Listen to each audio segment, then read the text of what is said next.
हाय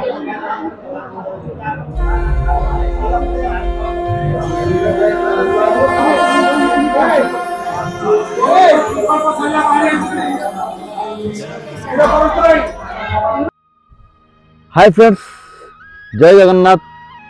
आपण मो तरफ प्लस कैबल स्टूडियो तरफ समस्त को अशेष अशेष धन्यवाद।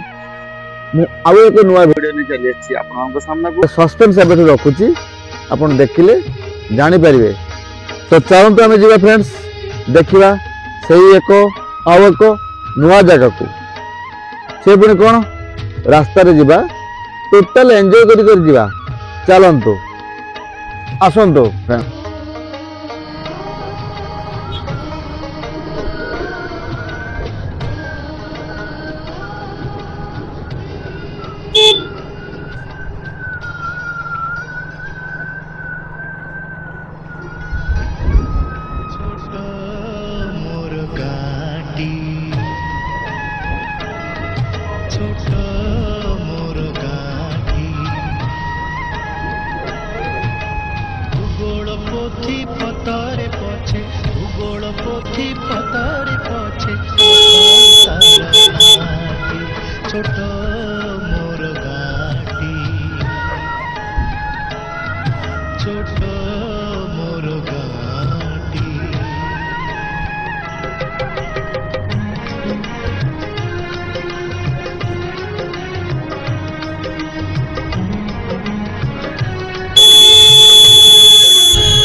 देखु के सुंदर नजारा आपड़ देखिपे केते बड़ पोखरी अच्छी आप देखु फ्रेंड्स यही देखु से पद्म फूल भी फुटी कई फूल भी फुटी बहुत सुंदर ही लगुच। आ देखु आप फ्रेंड्स यही पॉन्ड रे केमी छोट छोट चढ़ई मैंने देखो आप पूरा निरा आपंकर जो प्रकृति को आप मनोरंजन कर दूसरी देखो कि सुंदर लगुच। पूरा मो कैमेरामैन को कह फोकस करने देखो से पोखरी भितर देखो चिड़िया देखो कि प्रकार किमी देखो यही समय पानी देखो उड़ुंट पहरुंट देखो बहुत भल लगुच। तो ये फ्रेंड्स हो बोईत बाग मुझे दुर्गा देवी जाऊँगी मु नुआपड़े जो आसिले बोईत बाग पहुँचली। तो बोईत बाग मुझे जी आपंकर कौटी की ना दुर्गा देवी चलते से दुर्गा देवी अच्छी कौन मुझे कौन सब नहीं देखा आसतु फ्रेंड्स जीवा केड़े सुंदर नजारा आपण सतरे मो साथी आसते बहुत भल लगी था। तो देखो ये नजारा को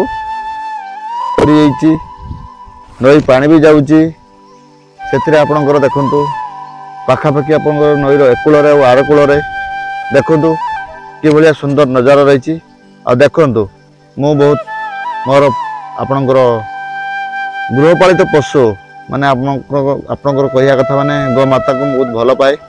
तो देखु गोमाता भी रास्ता चलती आउ पानी रे नजारा को देखो के पानी आप सुंदर देखा देखो कैमेरा कह से देखेबे देखो पानी पूरा नील देखा संपूर्ण नील देखिपे।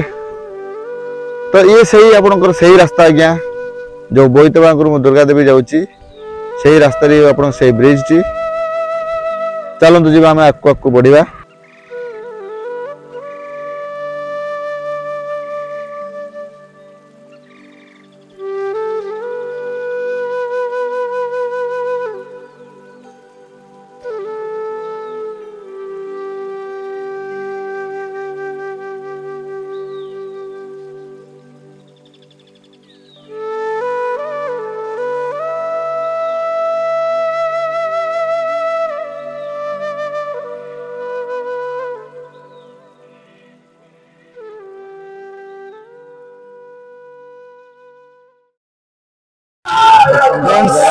फाइनाली आम आसी से जगह पहुँची गलु जोटा कि मुझे कहती आपको सस्पेंस रखी। तो सस्पेंस आप जगह को देखु ଆପଣ ଜାଗାଟା ହିଁ ବହୁତ ହିଁ ଭଲ ଲାଗୁଥିବ।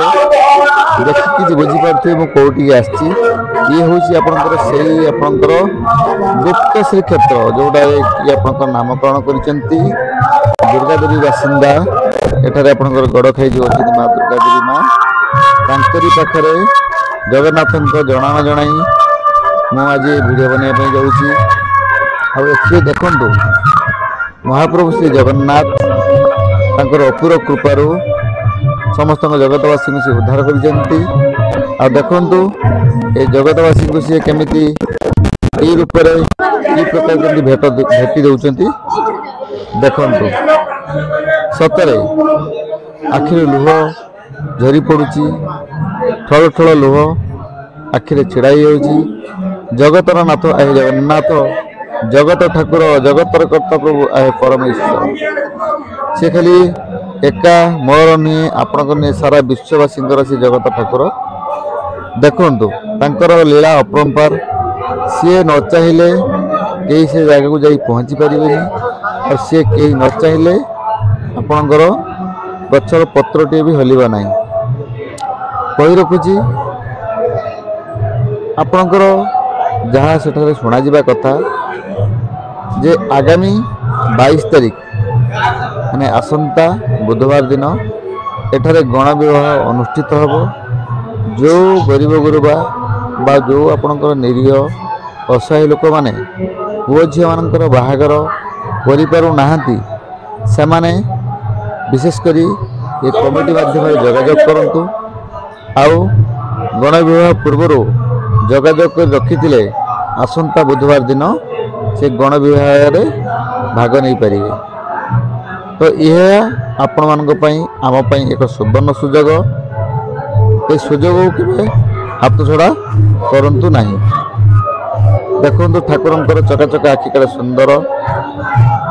ଠାକୁର ଦେଖୁଛନ୍ତି, ସବୁ ଦେଖିପାରୁଛନ୍ତି।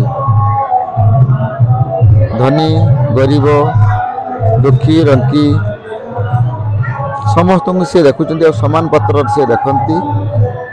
ଦେଖନ୍ତୁ ମୁଁ ଜାଣିନାହିଁ ଆଉ କାହା ଚ୍ୟାନେଲ ମାଧ୍ୟମରେ ଭିଡ଼ିଓ ପଡ଼ିଛି, କିନ୍ତୁ ମୁଁ ଭାବୁଛି ବୋଧେ ମୋରି ଚ୍ୟାନେଲରେ ଫାଷ୍ଟ ଭିଡ଼ିଓ ଯେଉଁଟାକି ମୁଁ ଆପଣଙ୍କର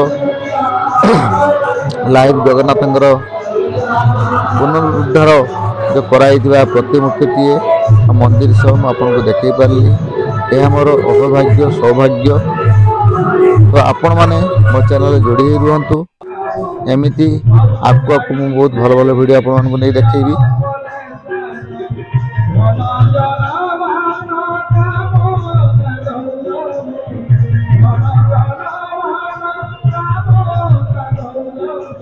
ବୋଟିଂ ର ସୁବିଧା ଅଛି। ସାଇଟ୍ ରେ ଆପଣଙ୍କର ସେଠି ପାର୍କ ବି ଆପଣଙ୍କୁ ସୁବିଧା କରାଯାଇଛି। ଦେଖନ୍ତୁ ସେ ନଜାରା ଆପଣ କେତେ ସୁନ୍ଦର ଲାଗୁଛି। ଥରୁଟେ ଆପଣ ଏଠାକୁ ଆସନ୍ତୁ ଆଉ ବୁଲି ଦେଖନ୍ତୁ। ପ୍ରକୃତରେ ମୁଁ ଆପଣମାନଙ୍କୁ ଆଜିକା ଦିନରେ ମୁଁ କୋଉଠି ନେଇ ଆପଣଙ୍କୁ ପହଞ୍ଚଉଛି, କୋଉ ଜାଗା ନେଇ ଆପଣମାନଙ୍କୁ ମୁଁ ଦେଖାଉଛି। ମୋ ସହିତ ଯୋଡ଼ି ରୁହନ୍ତୁ। ଚାଲନ୍ତୁ ଆଗକୁ ଆଗକୁ ଆମେ ଯିବା ଦେଖିବା। ଇଏ ହେଉଛି ଆପଣଙ୍କର ସେଇ ହନୁମାନ ମନ୍ଦିର। ଜଗନ୍ନାଥଙ୍କ ପାଖରେ ଆପଣଙ୍କର ଆବିର୍ଭାବ କରାଯାଇଛନ୍ତି। ଦେଖିପାରୁଥିବେ ଆପଣଙ୍କର ବାବା ବଜରଙ୍ଗବାଲି କେତେ ସୁନ୍ଦର, ତାଙ୍କ ପ୍ରତିମୂର୍ତ୍ତି କେତେ ସୁନ୍ଦର। ଆପଣଙ୍କର ଦେଖିପାରୁଥିବେ ସେଇ ଆପଣଙ୍କର ଯଜ୍ଞ କୁଣ୍ଡ। ଦେଖନ୍ତୁ ଠାକୁରଙ୍କର ପୁନରୁଦ୍ଧାର କରିବା ପାଇଁ ଯେଉଁ ଆୟୋଜନ କରାଯାଇଥିଲା ଆଜିକୁ ଲଗାଇ ଆପଣଙ୍କର 3-4 ଦିନ ହେଇଗଲାଣି ତାର କାର୍ଯ୍ୟ ଚାଲୁ ରହିଛି। ଦେଖିପାରୁଥିବେ ପୂଜାରେ ବହୁତ ଭକ୍ତଗଣ ଯୋଗ ଦେଇଛନ୍ତି, ବ୍ରାହ୍ମଣ ପୁରୋହିତ ମାନେ ମଧ୍ୟ ଯୋଗ ଦେଇଛନ୍ତି। ଆଉ ହୋମକୁଣ୍ଡ ଯଜ୍ଞ କୁଣ୍ଡ ଦେଖୁଥିବେ ପୁରା ଆପଣଙ୍କ ଛାଇ ହେଇଯାଇଛି।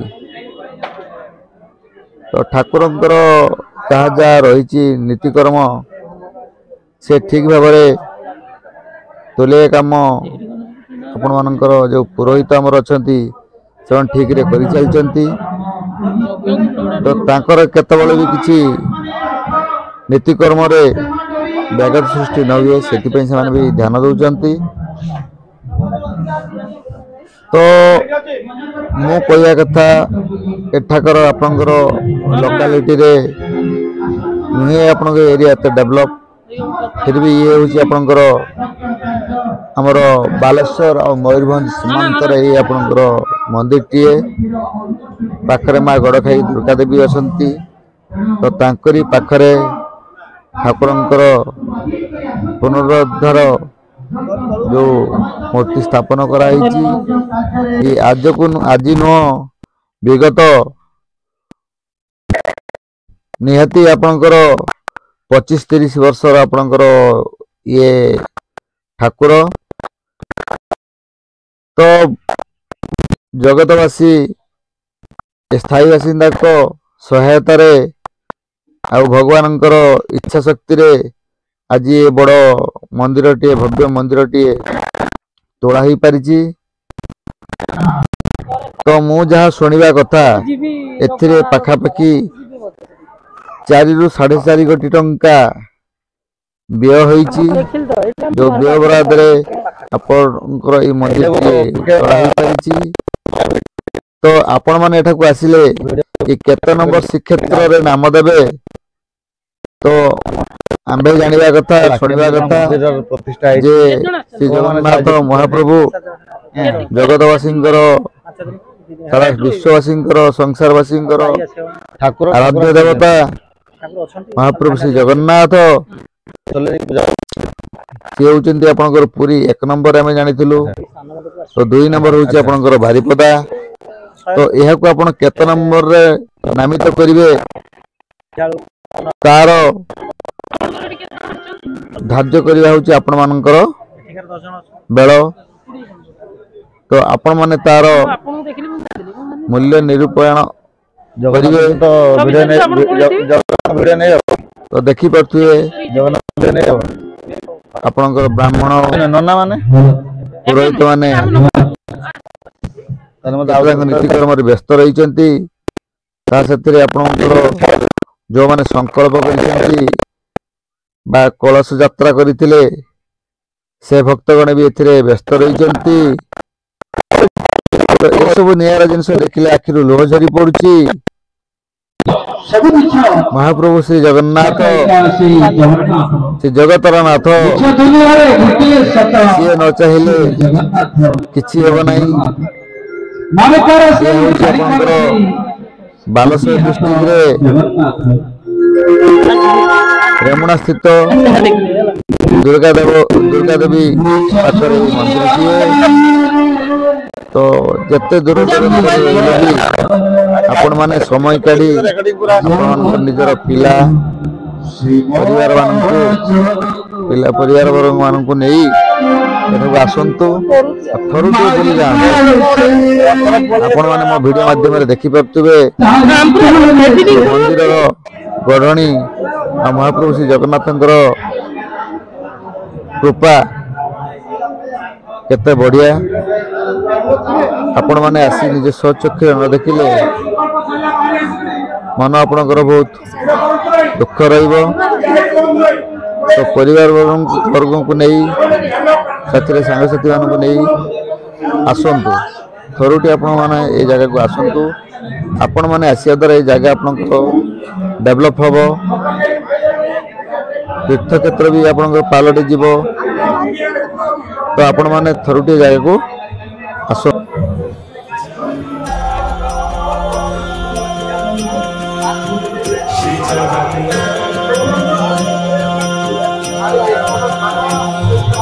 लखेसाड़ो ग्राम पिंचा बेदी को छाड़ी रथारूढ़ हेउची मो कला श्री हरि।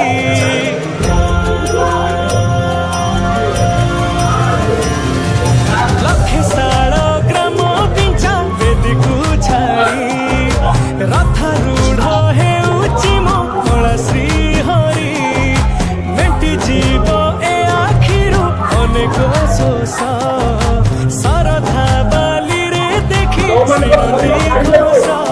जय जगन्नाथ कही दुई हाथ टेकी दे मन प्राण मिशि जाऊ महाजात्रा रे। मो जगा कालिया रे मो जगा कालिया रे मो जगा कालिया रे कालिया रे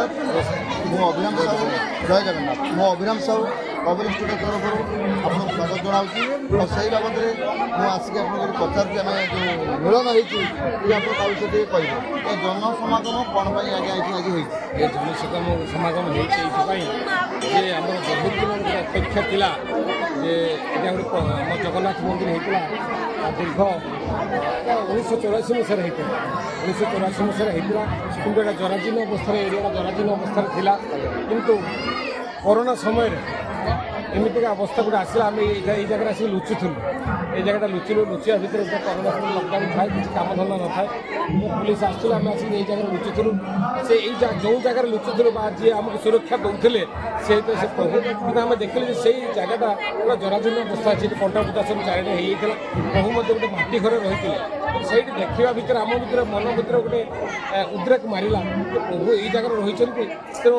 हुए तो प्रभु आमको आम आशीर्वाद है लुचापी तेणु आम से दिन पाखर आम मन भर गोटे आसला जे आम गोटे भव्य मंदिर या से दिन आम स्वप्न देखलु 1920 मसीह निष्पत्ति नेलु ये मंदिर या 1920 मसीहा प्राय अगस्ट के सेप्टेम्बर मस हम आम मंदिर तैयारी आरंभ हो मंदिर कार्य सरीगला पुनरुद्धार कले पुराना मंदिर थी भंगा मंदिर भी थी मटी घर था प्रभु को पुनरुद्धार कलु आर नूतन रूप आज तारीख जहाँ भी आज तारीख होती आज हूँ जनवरी 20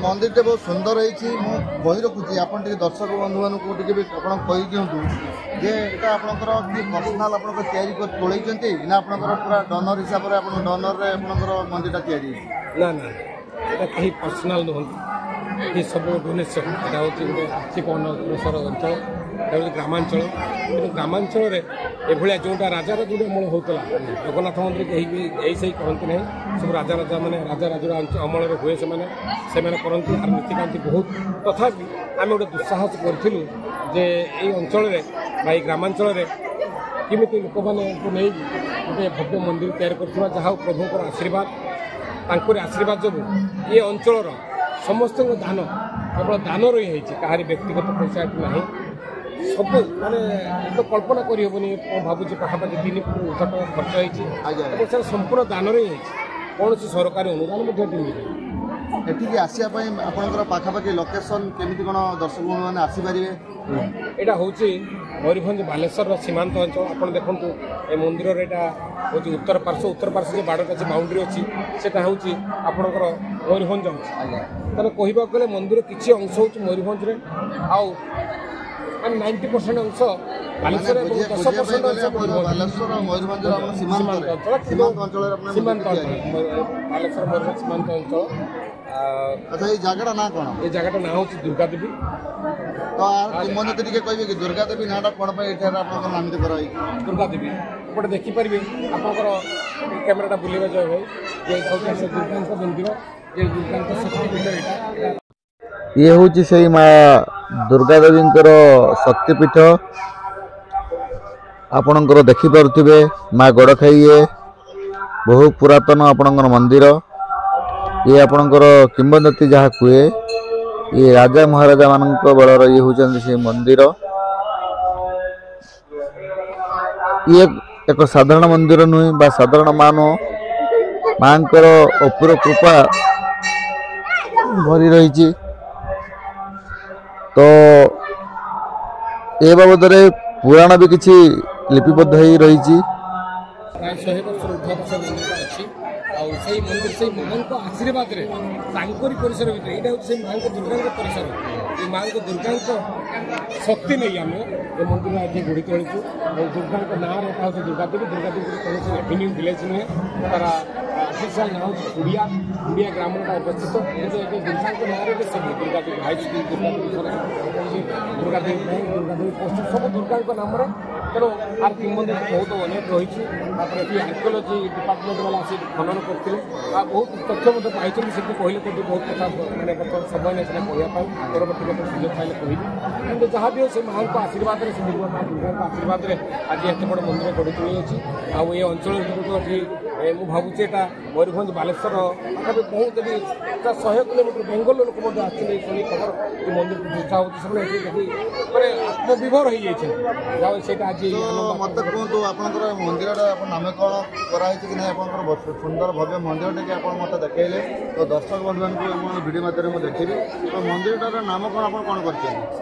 ମନ୍ଦିର ନାମକରଣ ଅତି ବିଧିବଦ୍ଧ ଆମେ ଘୋଷଣା କରିନୁ କିନ୍ତୁ ଆମେ ଗୋଟେ ନାମ ଆସିଛେ ଆମ ପ୍ରସ୍ତାବ ଆସିଛି ଆମର କମିଟି ମଧ୍ୟରେ ଆମର ପ୍ରତିଷ୍ଠାତା ସଦସ୍ୟ ପ୍ରଦୀପ ବାବୁ ଯେ ମୋର ପରମ ମିତ୍ର ସେ ତାଙ୍କର ଆଲୋଚନା ଚାଲିଥିଲା ଯେ ଏଇ ନାମଟା ଦେଲେ ଭଲ ହେବ। ଏଇଟା ହେଉଛି ଆମର ଏଠି କ୍ଷୀରଚୋରା ଅଛି।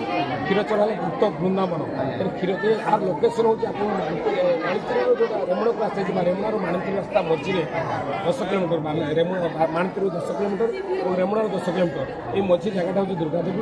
ତେଣୁ କେହି ଯଦି ଦେଖିବାକୁ ଆସନ୍ତି ପର୍ଯ୍ୟଟକ ଆସନ୍ତି ବାଲେଶ୍ୱର ଆସିବେ କେଉଁଠି ଗୁପ୍ତ ବୃନ୍ଦାବନ। ଗୁପ୍ତ ବୃନ୍ଦାବନ ହେଉଛି ଆମର ଗୋପୀନାଥ ମନ୍ଦିର ଗୁପ୍ତ ବୃନ୍ଦାବନରୁ ଆସିବେ ଗୁପ୍ତ ଶ୍ରୀକ୍ଷେତ୍ର। ତ ମୁଁ କହି ରଖୁଛି ଦର୍ଶକ ବନ୍ଧୁ ଆପଣଙ୍କର ଏଠି ପାଖାପାଖି ଆମର ଗୁପ୍ତ ବୃନ୍ଦାବନ ବି ଏଠି ଅଛନ୍ତି ଯିଏକି ଆପଣଙ୍କ କ୍ଷୀରଚୋରା ଗୋପୀନାଥ ତାଙ୍କ ନାଁ ଆପଣଙ୍କର ଗୁପ୍ତ ବୃନ୍ଦାବନ ନାମରେ ନାମିତ କରାଯାଇଥିଲା। ତ ସେଥିପାଇଁ ସେ ଆପଣଙ୍କର ଏହି ଭବ୍ୟ ମନ୍ଦିରକୁ ଆପଣ ଗୁପ୍ତ ଶ୍ରୀକ୍ଷେତ୍ର ନାମରେ ନାମିତ କରିଛନ୍ତି। ଏବେ ତକ ଆପଣଙ୍କର ନାମକରଣ ସରିଯାଇଛି ଗୁପ୍ତ ଶ୍ରୀକ୍ଷେତ୍ର। ତ ଆପଣମାନେ ଦେଖିଥିବେ ଆପଣଙ୍କର ଶ୍ରୀକ୍ଷେତ୍ର ଶ୍ରୀମନ୍ଦିର ଆପଣଙ୍କର ଓଡ଼ିଶାର ଆପଣଙ୍କର ମହୁରମଣି କୋଟି କୋଟି ଆପଣଙ୍କର ଜଗତବାସୀଙ୍କର ମହୁରମଣି ପ୍ରଭୁ ଶ୍ରୀ ଜଗନ୍ନାଥ ଆଉ ଆପଣ ପୁରା ଜଗତବାସୀଙ୍କର ଆପଣଙ୍କର ବଡ଼ ଠାକୁର ସେ ହେଉଛନ୍ତି ପ୍ରଭୁ ଶ୍ରୀ ଜଗନ୍ନାଥ। ତ ତାଙ୍କର ଆଉ ଗୋଟେ ଆପଣଙ୍କର ଭବ୍ୟ ରୂପ ଭବ୍ୟ ମନ୍ଦିରରେ ନୂଆ ରୂପରେ ଆପଣଙ୍କର ନାମକରଣ କରାଯାଇଛି ଗୁପ୍ତ ଶ୍ରୀକ୍ଷେତ୍ର। ତାର ଆପଣଙ୍କର ମନ୍ଦିରରେ ଏଠି ପୁନରୁଦ୍ଧାର ଆପଣ କରାଯାଇଛି। ତ ଆଉ ଟିକେ ସେ ସାର୍ଙ୍କ ପାଖରୁ ବୁଝିଯିବା କ'ଣ ସେ ଆଉ ଟିକେ କହୁଛନ୍ତି। ଆଉ କ'ଣ ଲୋକଙ୍କୁ ମୁଁ ଆହ୍ୱାନ କରିବି ବହୁ ଦୂରାନ୍ତର ଏଇ ଗ୍ରାମାଞ୍ଚଳରେ ଏଇଟା ଗୋଟେ ସୀମାନ୍ତରେ ଏଇଟା ଗୋଟେ ଅନୁନ୍ନତ ଅଞ୍ଚଳ କୁହାଯାଏ କାହିଁକିନା ଏଠି ଆର୍ଥିକ ସ୍ଥିତି ଭଲ ନାହିଁ ତାହାରି ମଧ୍ୟରେ ଲୋକଙ୍କ ମନୋରଞ୍ଜନ ମାନେ ଆଧ୍ୟାତ୍ମିକ ମନୋରଞ୍ଜନ ସବୁଆଡ଼େ ତ ସିନେମା ହେଉଛି କେଉଁଠି ପାର୍କ ବୁଲୁଛନ୍ତି କିନ୍ତୁ ଆମେ ଆଧ୍ୟାତ୍ମିକ ମନୋରଞ୍ଜନ ଦେବା ପାଇଁ ଏଇଟା ଗୋଟେ ଆମର ନୂତନ ପ୍ରୟାସ ଯେ ଏହି ଅଞ୍ଚଳରେ କେମିତି ଆଧ୍ୟାତ୍ମିକ ପରିବେଶ ସୃଷ୍ଟି ହେବ ଜଗନ୍ନାଥ ଚେତନା ସୃଷ୍ଟି ହେବ ସେଇଥିପାଇଁ ଆମେ ଏତେବେଳେ ମନ୍ଦିର ଯୋଡ଼ି ଦେଇଛୁ ଲୋକଙ୍କୁ ମୁଁ ଏଇ ମିଡ଼ିଆ ମାଧ୍ୟମରେ ଅନୁରୋଧ କରୁଛି ସମସ୍ତେ ଆସନ୍ତୁ ଏ ମନ୍ଦିର ବୁଲି ଯାଆନ୍ତୁ। ଏଠି ଆମର ବିବାହ ବ୍ରତଘର ଲଗ୍ନଧରା ସବୁ ପ୍ରକାର କାର୍ଯ୍ୟକ୍ରମ ମୁଁ ଶୁଣିଥିଲି ଆପଣଙ୍କର ଯେ ଆପଣ ଗଣ ବିବାହ କ'ଣ ଏଥିରେ ଆପଣଙ୍କର କ'ଣ ଆୟୋଜନ ହେଉଛି ତ ସେ ବାବଦରେ କ'ଣ କହିବେ? ଆସନ୍ତା 22 ତାରିଖ ଆମର ଯେଉଁମାନେ ଗରିବା ଗୁରୁ ଲୋକ ଅଛନ୍ତି ଏଠି ଆମର ଗଣ ବିବାହ ହେଉଛି ସେଥିରେ ଆମର 5 ଯୋଡ଼ି ଗୃହ ସହିତ ବିଶ୍ୱାସନ ହୋଇଯାଇଛି ପୁଣି ଆଉ ମଧ୍ୟ ଆସୁଛନ୍ତି ଯୋଗାଯୋଗ ହେଉଛି ଆଉ 2 ଦିନ ଭିତରେ ସବୁ ସରିଯିବ ଏବଂ 22 ତାରିଖ ଦିନ ଗଣବିବାହ ହେଉଛି। ତେଣୁ ସମସ୍ତଙ୍କୁ ଅନୁରୋଧ କରୁଛି ଯଦି 22 ତାରିଖ ପୂର୍ବରୁ ଯଦି ଆପଣ ଏହି ସମ୍ବାଦ ପାଇପାରିବେ ଆପଣଙ୍କ ଯଦି ବିବାହ କରିବାର ଅଛି ଆମ ସହିତ ଆମେ କମିଟି ସହିତ ଯୋଗାଯୋଗ କରିବୁ। ତ ମୁଁ କହି ରଖୁଛି ଦର୍ଶକ ବନ୍ଧୁ ଯେଉଁମାନେ ଆପଣଙ୍କର ଗରିବ ଗୁରୁବା ବା ନିରୀହ ଲୋକ ଯେଉଁମାନେ ଆପଣଙ୍କର ପୁଅ ଝିଅ ବାହାଘର କରିପାରୁନାହାନ୍ତି ତ ସିଏ ଏଇ ଆପଣଙ୍କର ଅନୁଷ୍ଠାନ ଏଇ ଆପଣଙ୍କର ଗୁପ୍ତ ଶ୍ରୀକ୍ଷେତ୍ର ଏଇ ଭବ୍ୟ ମନ୍ଦିର ମାଧ୍ୟମରେ ଆପଣ ଯୋଗାଯୋଗ ରଖିଲେ ଯୋଗାଯୋଗ କରିପାରିଲେ ଆସନ୍ତା 22 ତାରିଖ ମାନେ ଆପଣଙ୍କର ଆଗ ସପ୍ତାହର ବୁଧବାର ଦିନ ଆପଣ ଗଣବିବାହ ବା ଗଣଦୌଡ଼ ଆପଣଙ୍କ ଏଠି ଆରମ୍ଭ ହେବ। ତ ସେଠି ଆପଣ ଯଦି ଚାହୁଁଛନ୍ତି ସେସବୁ ବାବଦରେ ଆପଣଙ୍କର ଭାଗ ନେବା ପାଇଁ ଆୟୋଜନ କରିବା ପାଇଁ ତ ସାର୍ଙ୍କ ସହିତ ଟିକେ ଯୋଗାଯୋଗ ରୁହନ୍ତୁ। ମୁଁ ତାଙ୍କ ନମ୍ବରଟା ଆପଣ ସ୍କ୍ରିନ୍ରେ ବି ଆପଣଙ୍କୁ ଦେଇଦେବି ଆପଣ ସ୍କ୍ରିନ୍ର ନମ୍ବର ନେଇ ଆପଣ ଯୋଗାଯୋଗ କରିପାରିବେ। ତ ଏ ସାର୍ଙ୍କ ନାଁଟା ଟିକେ ସାର୍ ଟିକେ ଆପଣ ନାଁଟା ପାଇବେ? ଦିଲ୍ଲୀପ କୁମାର ଦେ ତାଙ୍କ ନାମ ଗାନ୍ଧୀ ସାର୍ଙ୍କ ନାଁ ହେଉଛି ଦିଲ୍ଲୀପ କୁମାର ଦେ ଆଉ ପ୍ରିୟରେ ତାକୁ ସମସ୍ତେ ପ୍ୟାର ସେ ଡାକନ୍ତି ଗାନ୍ଧୀ ବାବୁ। ସାର୍ଙ୍କ ନମ୍ବରଟା ବି ଟିକେ ନେଇନେବା। ମୋ ନମ୍ବର ହେଉଛି 9938026064। ତ ଗାନ୍ଧୀ ବାବୁକୁ ଆମ ତରଫରୁ ଅଶେଷ ଧନ୍ୟବାଦ। ତ ଯଦି ଆପଣମାନଙ୍କୁ ମୋ ଏଇ ଭିଡ଼ିଓ ମାଧ୍ୟମରେ ମୋ ଚ୍ୟାନେଲ୍ ମାଧ୍ୟମରେ ମୋ ଚ୍ୟାନେଲ୍ର ନାଁ ହେଉଛି ଆପଣ କୈବଲ୍ୟ ଷ୍ଟୁଡ଼ିଓ। ମୁଁ ଆପଣଙ୍କ କୈବଲ୍ୟ ଷ୍ଟୁଡ଼ିଓ ତରଫରୁ ଆପଣଙ୍କୁ ସ୍ୱାଗତ ଜଣାଉଛି। ଆଉ ବହୁତ ସାରା ଭଲ ପାଇବା ମୋ ଷ୍ଟୁଡ଼ିଓକୁ ଆପଣମାନେ ଦେଇଛନ୍ତି ମୋ ଚ୍ୟାନେଲ୍କୁ ଦେଇଛନ୍ତି। ଯଦି ଆପଣମାନେ ମୋ ଭିଡ଼ିଓ ମାଧ୍ୟମରେ ଆପଣଙ୍କୁ ଭିଡ଼ିଓ ଭଲ ଲାଗିଥାଇପାରେ ତାହେଲେ ଆପଣଙ୍କର ଲାଇକ୍ ଆଉ ସବସ୍କ୍ରାଇବ୍ କରିବା ପାଇଁ ଭୁଲିବେନି। ଜୟ ଜଗନ୍ନାଥ ଜୟ ଜଗନ୍ନାଥ ଜୟ ଜଗନ୍ନାଥ।